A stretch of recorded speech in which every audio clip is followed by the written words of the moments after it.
Now it gives me great pleasure to introduce our speaker today, Deborah Day. She has served as a Scripps archivist since 1981, coming to us from an archivist position at the Massachusetts Institute of Technology. As you may know, we at Scripps are celebrating our centennial this year, and as part of this celebration, for the next year, aspects of this lecture series will be focused on the century of global research conducted by Scripps scientists. So Deborah is going to make a wonderful contribution to this lecture series by telling us a little bit about Scripps before the war. Deborah is the first professional archivist hired to develop an archival program for the Scripps Institute of Oceanography at UCSD. And Deborah, normally I gather, describes herself as a stay-at-home archivist. But this past February, she went to sea with Stephen Miller on the 20th leg of the Cook expedition on the RV Melville. This cruise took her from Littleton, New Zealand to Samoa. That sounds incredible voyage. And Deborah has told us that this experience at sea has given her a real edge to her archival research on instruments. So appropriately, the title of her talk today is Scripps Before the War, the Men, the Science, and the Instruments That Went to Sea Before 1940, sorry. Deborah. Thank you, Nigella. And thank you all very much for getting up so early.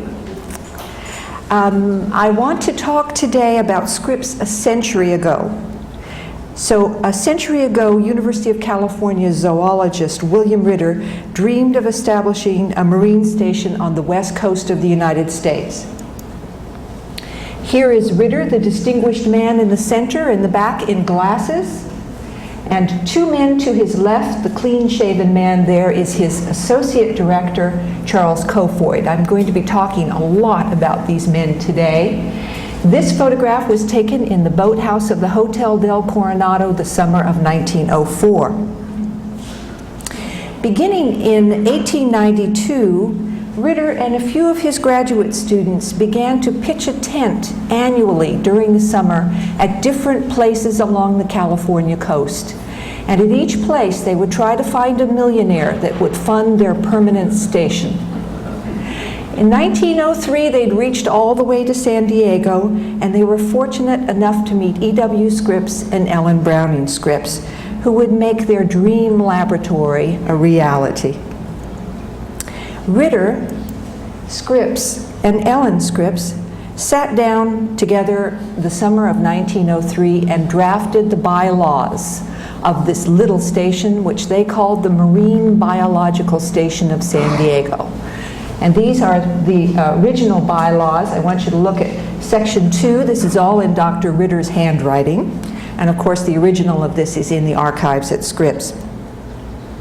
The Marine Station in San Diego, they wrote, was to conduct a biological and hydrographic survey of the waters of the Pacific Ocean adjacent to the coast of Southern California, to build and maintain a public aquarium and museum.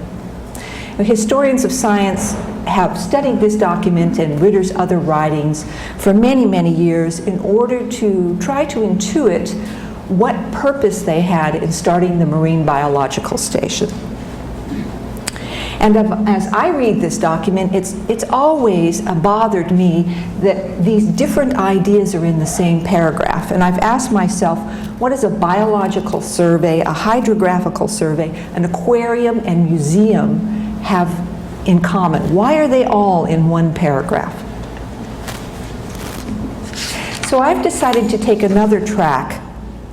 Instead of studying Ritter's words, I've decided I'm going to study the early instruments of the institution and hope I can learn something about the science that they plan to do from studying those instruments.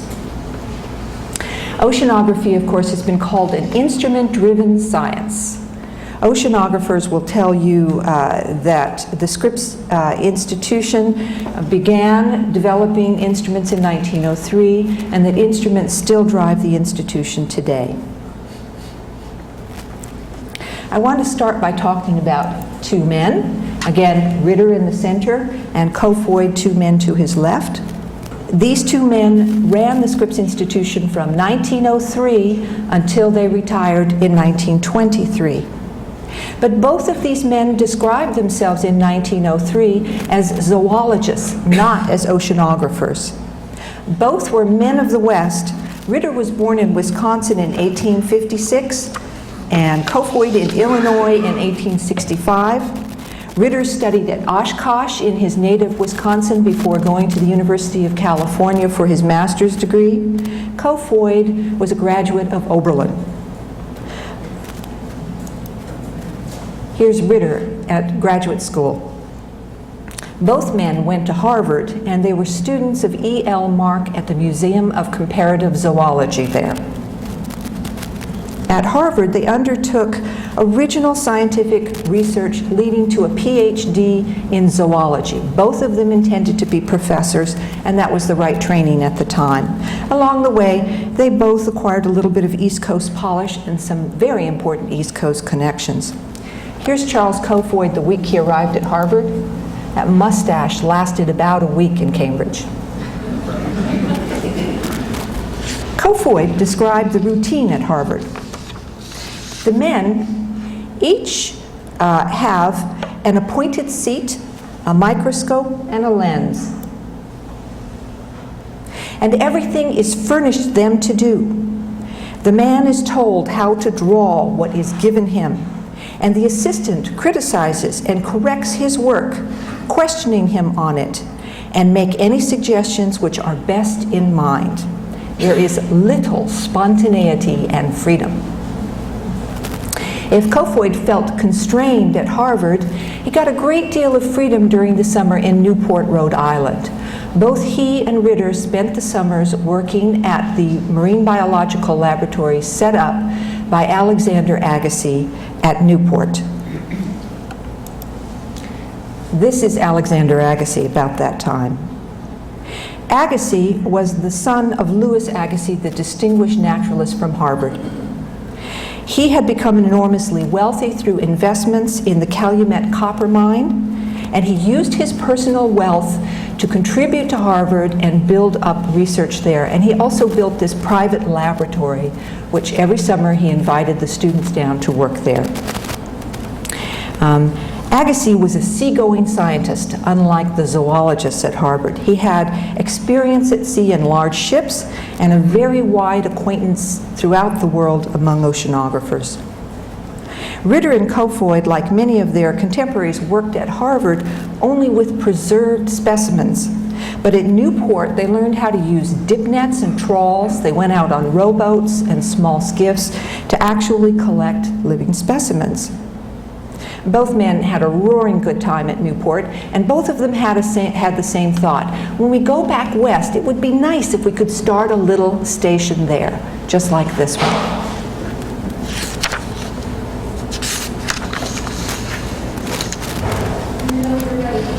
So in 1903, when they returned to San Diego, they cast about for a place that they could begin working on a marine station.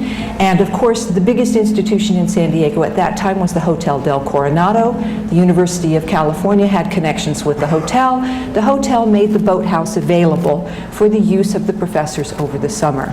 This is the only photograph that we have of the boathouse that year. And as you can see, its position has been changed. If you remember the boathouse, which for a long time was the Chart House restaurant in Hotel del Coronado, it's been pulled closer to the shore now than it was then. The nice thing about this boathouse is Ritter complained all the time. It was difficult to look through a microscope because the whole building swayed that summer. The Scripps Institution began, as you can see, as a very small effort. It was extremely poorly equipped. They had a couple of Zeiss Greenow binocular microscopes. They had one dredge, one hull, one trawl, and a whole bunch of glassware that had been borrowed from Berkeley. Ritter hired local fisherman Manuel Cabral to actually do the collecting at sea. They were doing trawls and they were also collecting plankton. The scientists apparently made the nets themselves. I have all sorts of receipts from a big department store in Chicago for gauze and bolts of silk. If the little marine station in Coronado was not rich in instruments, it was at least rich in connections. The Scripps family provided funds for its operation, and in 1905, Alexander Agassiz himself came to San Diego. He came on this vessel, the U.S. Fisheries steamer Albatross. Agassiz was here for the last leg of his last expedition, the 1905 Albatross expedition to the eastern tropical Pacific. Agassiz was so distinguished and so wealthy that the U.S. Fisheries Service allowed him to borrow this vessel from time to time, as long as he paid for the coal himself. So if the little California Marine Station was poorly equipped, the U.S. Fish Commission steamer Albatross was handsomely fitted out with every modern piece of equipment for work in oceanography. Here's the deck of the Albatross. In 1905, you can see San Diego in the background there. The Albatross had dredges, water bottles, nets, and something called a Sigsbee sounding machine. Agassiz was a man of almost 70 and was not accustomed to working on the deck. So when he took these expeditions, he generally brought with him a scientist to assist him. So in 1904, Ritter went to sea on the Albatross and did the leg that was from Northern California down to San Diego. And then as the ship was to go south into the eastern tropical Pacific, Agassiz had two young assistants, Charles Kofoid in the left and Henry Bryant Bigelow on the right. And you can see they're standing next to the Sigsbee sounding machine, which allowed you to take a sounding from the end of the ship. It's not a coincidence that these two particular young men grew up to become one, the first director of Woods Hole, and the other, the assistant director of the Scripps Institution of Oceanography. While the instruments on the Agassiz on the Albatross were state of the art, both of the young scientists complained about their quality and the difficulty of using them at sea. Both of them felt that improvements in instruments could take place. So when Kofoid returned from the Albatross expedition, Ritter entrusted him with the work of buying instruments for the Marine Biological Lab. The first instrument acquired by the institution was a Peterson vertical closing net, which was a gift of Alexander Agassiz. He also gave Scripps the books that were the first books ever received by the library, and he went out to Miramar Ranch to have a meeting with E.W. Scripps and told him it was an awfully good idea to fund this little laboratory. By 1912, a quarter of the instruments at Scripps had been purchased from commercial sources. A quarter of the instruments were designed and built by the scientists themselves, but half of the instruments still had to be purchased from Europe. Ritter noted that biological instruments in general were available in the United States, but hydrographic instruments, the instruments that were necessary to do the physics of the sea, still had to be brought in from Europe. On Ritter's instructions, Kofoid purchased a Thompson sounding machine, which is much smaller than the Sigsbee sounding machine you see here, about 1905. This was a very significant choice because the Thompson machine was built for near-shore work, whereas this particular machine, the Sigsbee, was built for deep-sea sounding. So Ritter expected to work close to shore. The marine scientists at Scripps had to use piano wire instead of cable for their sounding. The Bureau of Fisheries turned down Kofoid's request for the loan of proper sounding cable. And good cable was hard to find. The best cable, of course, was manufactured at that time in Germany, but shipping costs was very expensive. Ritter advised Kofoid and the other young men at the Young Marine Biological Institution to make do with what they had at hand or to use some sort of American wire. Kofoid found this very unsatisfactory. He wrote to Ritter, "To my mind, it is both useless and a waste of time and money to attempt to do oceanographical work without adequate equipment." So, like many scientists of his generation, Kofoid designed some instruments himself. This is one of the instruments that was designed and built at Scripps about that time. Kofoid worked with Valdemar Artson, who was an instrument maker and mechanic in Berkeley. Artson prepared detailed plans from Kofoid's sketches of instruments and plankton samplers and things of that sort, and built them. Then they were used, of course, at Scripps. But at the turn of the century, the best oceanographic instruments in the world were designed and available only from the North Sea nations, particularly Germany, Sweden, and Norway. They were very expensive, of course. But fortunately, the prospects of the Marine Biological Laboratory improved. Ellen Browning Scripps provided an endowment for the institution. And in 1910, Kofoid got a grant from the U.S. Department of Education to go to Europe and to visit all the biological stations there. This is what an American passport looked like in 1910. That's Kofoid up at the top and his wife underneath. Of course, this is Kofoid's passport, but at that time, a married lady traveled on her husband's papers. So Kofoid did a tour of the marine biological laboratories in England, in Europe, all the way from across France and into Germany and, of course, England and Ireland. And he did this in order to take notes so that he could help build the buildings in La Jolla. But of course, he also planned some shopping. He was going to buy oceanographic instruments while he was there. His timing was just about perfect, because in 1908, the Central Laboratory for the International Commission for the Investigation of the Seas, which we call ICES, in Christiania, which is now, of course, Oslo, was closing. ICES was the first international oceanographic organization, and the Christiania Laboratory was responsible for designing, calibrating, and standardizing all the instruments that were going to be used for the ICES cruises in the North Sea. One of the instrument designers at Christiania was this man, Walfried Ekman, who was a second-generation instrument maker, oceanographic instrumentation, and his son also made instruments as well. Ekman was willing to sell instruments to Kofoid.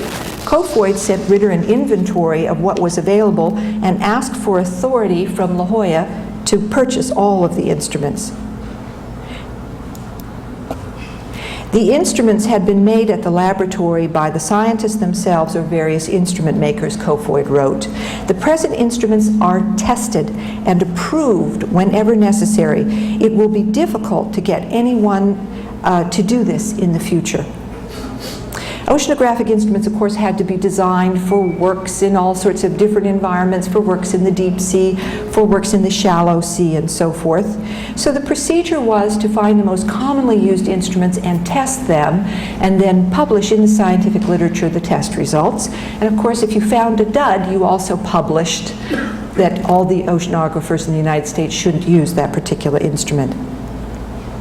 However, Ritter, writing back from La Jolla, authorized Kofoid to spend only $700 and to concentrate on equipment necessary for plankton and biological work only.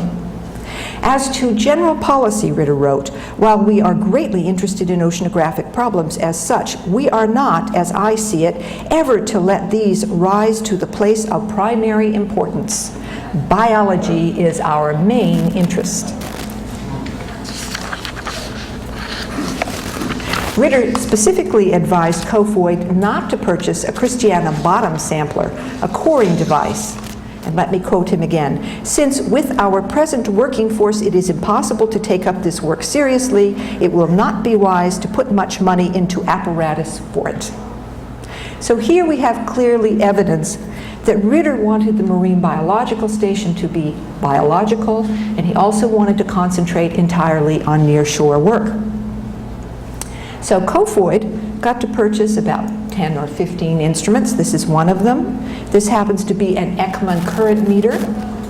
He also purchased a Peterson trawl, a Fox gas analysis apparatus, steel sounding wire, 4 fish baskets, a plankton bucket, 2 Nansen closing nets, Richter deep sea thermometers, an Ekman reversing bottle, and of course standardized seawater. And this constituted the first set of instruments that the institution had here. These were added as equipment to the Marine Biological Station's new ship, which, no surprise, was called the Alexander Agassiz. The instruments were shipped from Norway to the Isthmus of Tehuantepec in Mexico, and then they were hauled across the isthmus and sent by rail up to San Diego. It took 5 months for them to arrive, and when they did, some arrived in pieces, and other parts of them were missing. Kofoid wrote Ritter that long delays are inevitable in ordering from Richter, as he is an artist in thermometers, and exceedingly careful, and lets none go but perfect instruments. Ekman says that we must allow 6 months to a year for all orders from him, as he is overcrowded with orders even now. Breakage in shipment and handling might seriously or completely disarrange a summer's program at a critical point. So now I'm going to switch gears and talk about the cultural impact of those instruments on the institution at Scripps. So, instruments like this were precious, but they had to be risked at sea. Scientists had to be physically strong and mechanically inclined in order to keep operating them and fix them when they broke. Scientists needed to maintain relationships with instrument designers and mechanics. So many scientists owned, shipped, and handled the instruments themselves, would not even let their own graduate students, never mind the sailors, touch the instruments. Instrument losses could be catastrophic, but they were common, of course, and marine scientists therefore became very adaptive by necessity. When something broke, you had to fix it yourself. Here are the scientists and crew in La Jolla on board the research vessel Alexander Agassiz in 1908. And if you look very carefully at this photograph, you can see a little piece of instrument between the men. That's the Thompson sounding machine there. Some of these characteristics persist among seagoing oceanographers today. Oceanographers still tend to be physically strong and good with their hands. They value old shipmates and experienced technicians over laboratory theoreticians. They test the instruments themselves, and they design and build them themselves, often to this day. They interact closely with companies that design and manufacture instruments. They prepare meticulously for work at sea. They are very particular about the ships that they will sail on and the equipment of those ships. They like a cordial relationship with the captain and the crew, but when they are on ships, they are focused on instruments, collections, and data. But their defining characteristic continues to be their adaptability. Successful oceanographers learn to triumph over disaster when critical instruments fail and research programs falter. Another characteristic of oceanography is, of course, the peril that one encounters at sea. This is a deck plan of HMS Challenger expedition, the British Corvette, which is one of the most famous oceanographic ships in the world. In 1872, the British ship HMS Challenger returned from a 4-year circumnavigating oceanographic expedition. 12 men died on the cruise. That represents 5% of the ship's company, if you don't count the 2 scientists who were killed in ports of call. The chief scientist did not even mention these deaths in the research report of the expedition. But he did write obituaries for the dead scientists in which he praised them extravagantly for their sacrifice. And this, I would find, evidence of the hero culture in oceanography. And when you read the obituaries of 19th century oceanographers and polar scientists, you can still see that hero culture functioning. By 1950, of course, oceanography was much safer, and the term hero was used with more irony. So, for instance, here's Bob Dill with a Flagler Corps 1950 mid-pack expedition standing at what was called the hero platform. Doesn't look very heroic in good weather, but I have another photograph that makes the platform look a little more dramatic. This is a scientist on the Hero platform of the Bjarni Sermonsen in the Iceland Sea in 1974. Photographers use the word hero less today, but the word is still used. It's currently applied to the scientists who sacrifice their own research in order to write proposals, raise money, and administer the large cooperative programs that are necessary in oceanography today. So the hero culture has changed, but as long as there is peril at sea, we will continue to see the hero culture functioning in oceanography. Oceanography has long been called an international science, and when this phrase is used, scientists are usually referring to the literature or the global scale of research. However, there is also a literal meaning in this international science. Western oceanography began in the North Sea, and when the Scripps Institution began, many of its scientists had North Sea connections. Martin Johnson and Charles Kofoid both came from families from Bornholm, a little Danish island. Eric Moberg, who was the first chemist at Scripps, and the man in charge of boat work was Swedish. German was a second language at Scripps before the war, and this goes not only for the oceanographers, but also for the technicians and the secretaries who needed a little German to understand the literature. So you could easily find evidence at Scripps of what I would call the European style.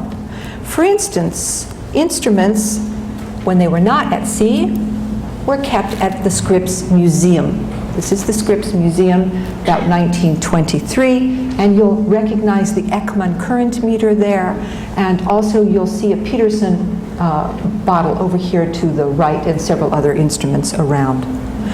The Scripps Aquarium and the Scripps Museum were not merely places that people came to visit to see what ocean life was like. They had a second function. The museum was the place where instruments were kept and maintained, and the aquarium was the place where specimens were kept so that researchers could then use the specimens for work at sea. This was pretty much the situation until 1914, when World War I significantly changed the instrument-making centers of Europe.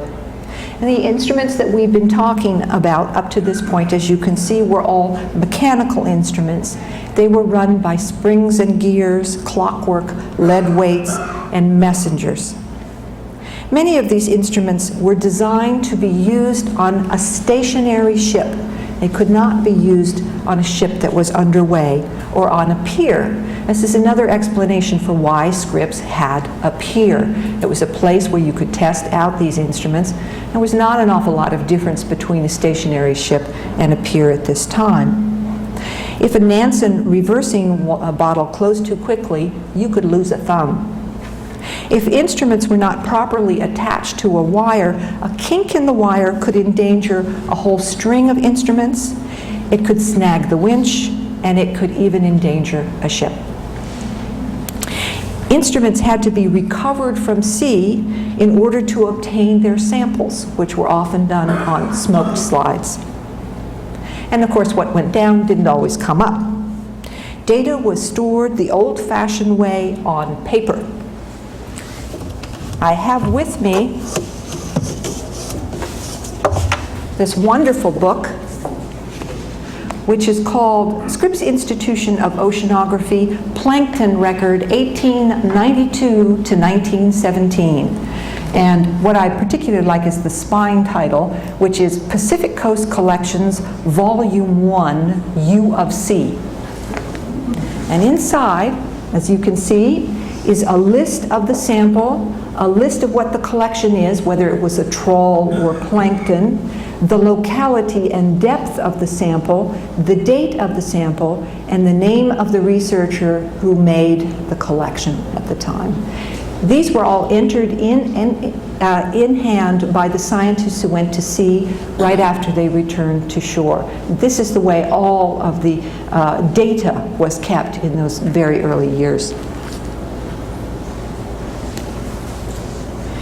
computations, reductions, and averages were done by computers, but these were not machines. Computers is what you called the people who did the math.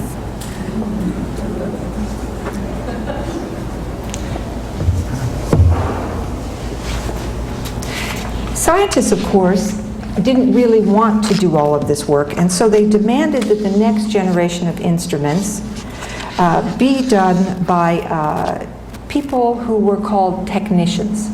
And so beginning in 1914, there was a new class of employee at Scripps called the associate that was hired to maintain the instruments and use them at sea. This is one of our most famous graduate students. You will recognize there Roger Revelle taking a Nansen sample off the old Scripps. This is in 1936. So the next generation of instruments were made so that they could be used underway. And I did not realize until I blew this picture up myself that Roger is barefooted in this picture. Roger Revelle was very famous for being a very tall man. I don't know how many of you knew him. He was exactly 6 feet, and he was famous for having size 15 feet. And now I understand why he was blessed with those feet. It made him very, very stable on the platform. At Scripps, the mathematical computations and the entering of data needed to be done. And in the beginning, when scientists got tired of doing it themselves, the first thing they did is they got their daughters to do it. So there's a generation of women in there that were the first technicians. After World War I, the next instruments were designed to be deployed while the ship was underway. The instruments were designed to be automatically recording the data. They were meant to be expendable. We finally find some mass-produced instruments at this point, and they were designed to be maintained and deployed by the technicians. Now, by this time, lots of changes had happened in oceanography. The oceanographic instruments designed and fabricated in the United States were coming in, and finally, American glassware, marine cable, laboratory benches, and adding machines were as good as anything that you could buy in Europe. These developments affected the structure of the Scripps Institution. By 1916, Scripps began to employ associates, and this is the entire staff of the Scripps Institution in 1923, including Mr. Shields at the end, who was the custodian of the institution. Only a third of the people in this picture are professors. The rest are technicians, aquarists, computers, draftsmen, and collectors of various sorts. I particularly want to point out the man in the very white shirt on the left in the front row. You can see he's got a part in his hair and glasses on. That's Percy Barnhart. He's the first aquarist at the Scripps Institution. Now, many of these people were college educated, and of course quite a few of them spoke German. That inflamed nativists during the world wars that considered the multinational workforce at Scripps a little suspicious. The associates were also the locus of many administrative problems at Scripps. Berkeley never understood what they did and kept trying to pay them as clerks. While Scripps began to purchase its instruments centrally, the technicians reported to individual faculty. Individual faculty therefore controlled the data, and some of them shared it with their colleagues and some of them did not. To make matters worse, some of the associates were women, and during this period, the anti-nepotism rules of the University of California insisted that if any women married their fellow Scripps employees, they had to quit. So the director had his hands full trying to maintain harmony on campus. This situation was virtually unchanged through the 1930s. Instruments were still very precious and expensive.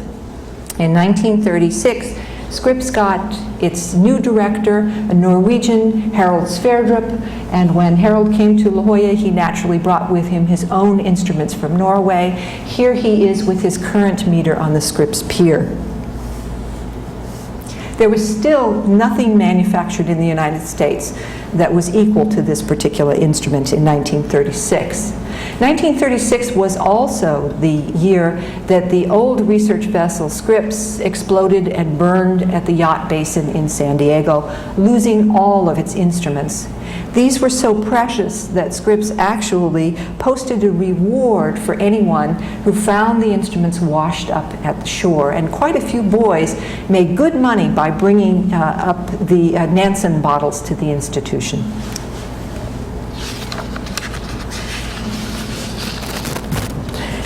I want to conclude today by talking about the bathythermograph, which I call the last mechanical instrument. Here it is.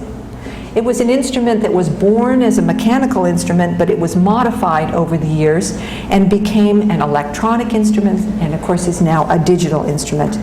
In 1937, this instrument was designed by Athelstan Spielhaus, a famous oceanographer who was then at MIT with Rossby.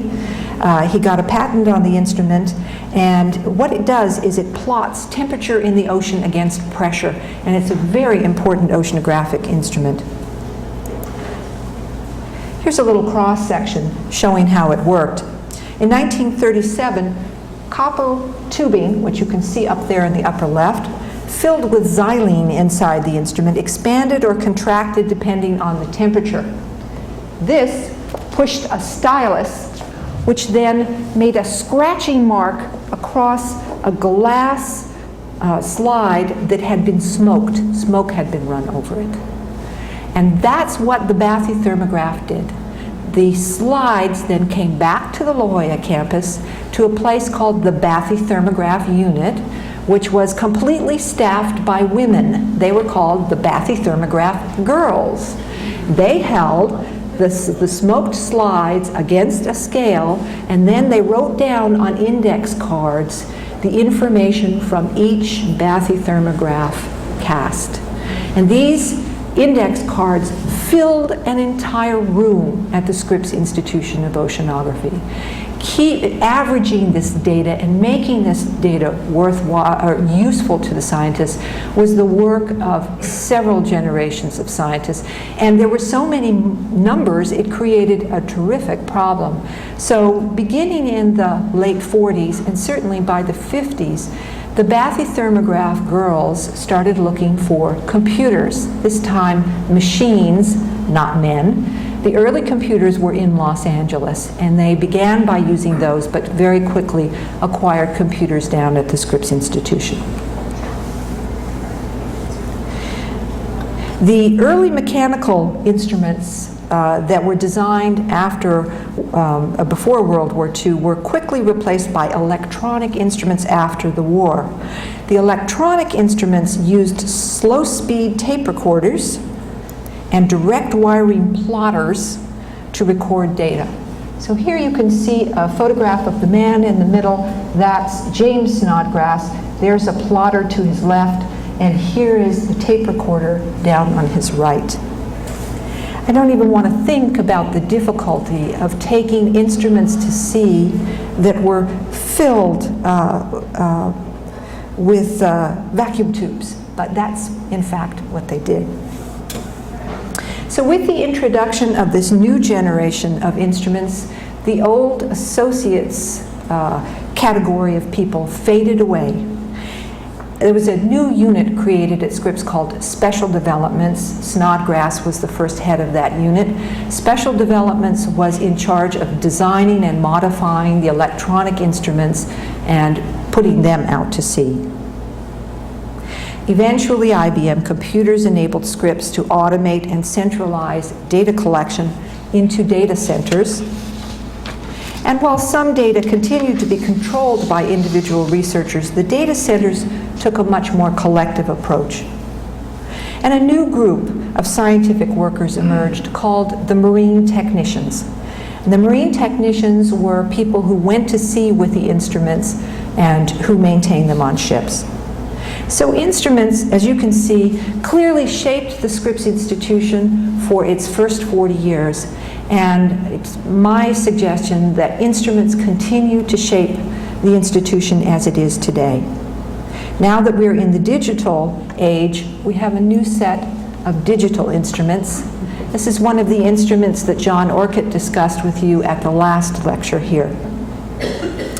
These instruments are going to be the instruments that are going to shape the Scripps Institution in the future and change also the culture of the institution so that we can continue to contribute to oceanography in the future. Thank you very much.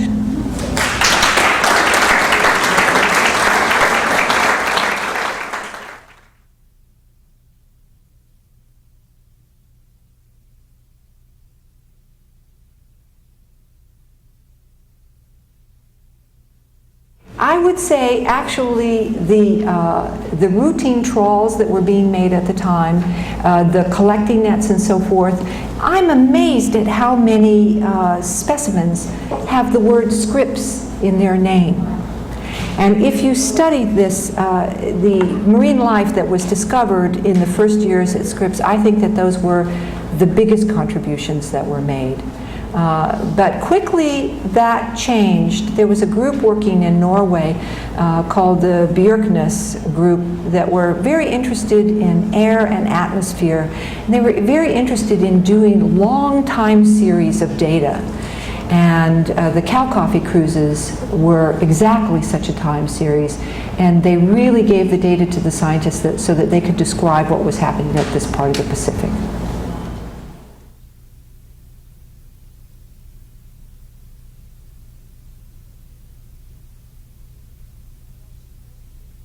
Well, it was Harold Sverdrup that was brought to Scripps to do that job.